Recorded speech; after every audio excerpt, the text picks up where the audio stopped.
आपण पाहत आहात सत्य, रोखठोक, निर्भीड बातम्या दाखवणारे न्यूज चॅनल जनहित मराठी न्यूज। आज दुपारी 12 पर्यंत मागण्या मान्य न केल्यास महाराष्ट्र जाम करणार, बच्चू कडूंचा इशारा।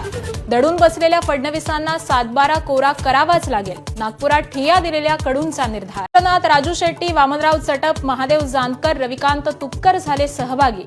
आंदोलकांसोबत रात्र काढली रस्त्यावर, हजारो आंदोलकांनी अडवले नागपुरातले 4 महामार्ग। आज रेल रोको आंदोलन। ब्रिटनमधील महिला डॉक्टरचा मृत्यू गळफास घेतल्यानंच शवविच्छेदन अहवाल समोर, तर मुलीची हत्या झाल्याचा कुटुंबियांचा आरोप। सीडीआर रिपोर्टमधून नवे धागेदोरे मिळवण्याचा पोलिसांचा प्रयत्न। त्यांना सोबत घेण्यावरून शरद पवारांच्या राष्ट्रवादीत 2 मतप्रवाह। राज ठाकरेंच्या बदलणाऱ्या भूमिकेचा फटका बसू शकतो, वरिष्ठ पदाधिकाऱ्यांनी शरद पवारांकडे व्यक्त केली भावना।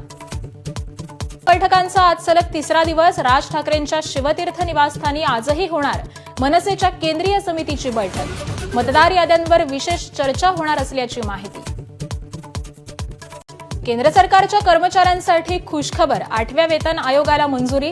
50 लाख कर्मचाऱ्यांना होणार फायदा। गेल्या 24 तासात सोनं 4,300 रुपयांनी तर चांदी 6,000 रुपयांनी स्वस्त। सोन्याचा 1 तोळ्याचा दर 1,18,200 तर चांदीचा दर 1,45,000वर।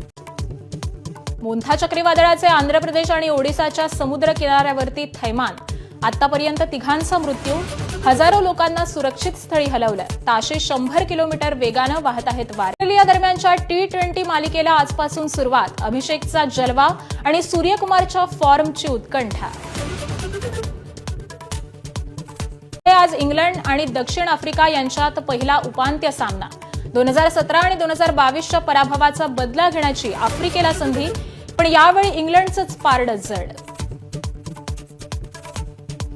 जनहित मराठी न्यूज चॅनलला लाईक करा, शेअर करा आणि सबस्क्राईब करा।